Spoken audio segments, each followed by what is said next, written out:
United States Post Office, Stewart's Point, California. This is the cutest post office I've ever seen in my life. And yeah, it's got a really nice view of the Pacific Ocean right there. And yeah, because all the people's P.O. boxes, they probably don't have mailboxes here because they live so far up the dirt roads, and this is where they drop their mail off. And I'm not really here for that, but that was the landmark to look for. My client, Quentin, who sent me here to deliver like 12 avocado trees at his place in Sea Ranch. And look, some interesting native plants here. That is the Iris Douglasiana, the native California iris. Grows really low to the ground. You know why? Because it's so windy, right? Now look, you can see how windy it is because that's a Pacific Coast wax myrtle, Myrica californica, and it's getting beat on the left side, and the right side that's out of the wind is looking quite a bit better. And we're gonna see that same effect over here on a most unexpected plant that Stuart told me about, which gave him great hope that he would actually be able to grow avocados here. And that's this avocado tree that grew on the backside of this building here. I guess it's part of the post office, I'm not sure. Right underneath the hot tub, you go hot tubbing right after you go fishing at the beach. And here is this avocado.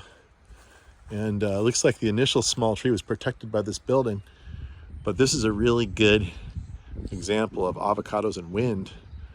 I don't see any fruit in here. I don't see any reason why it wouldn't fruit, as long as it can deal with the wind.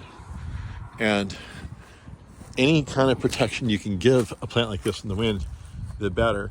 You can see what it does. It kind of grows up probably in the, mild Indian summer part of the year, where there's less onward push of wind, warmer temperatures, and then boom, that season ends and it gets just blasted again by wind, kills the top. But then those pieces protect the rest of the tree.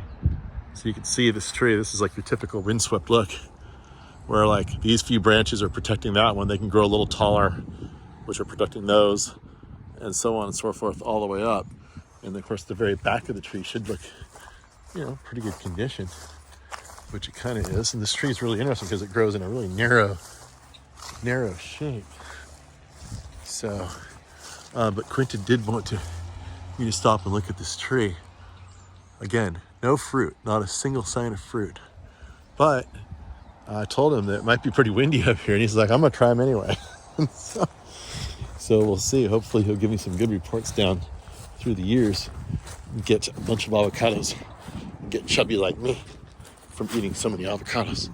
But this is about the windiest place it possibly could be. So even in the windiest places, you can grow your avocados, as long as you just have some bit of protection any way you can. And sometimes it's the tree itself being sacrificed on one side for the other side to benefit. So here we go. We're almost to Sea Ranch.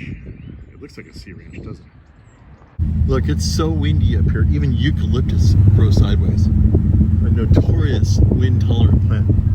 So, yeah, avocados can make it. You just gotta give them any little protection you can.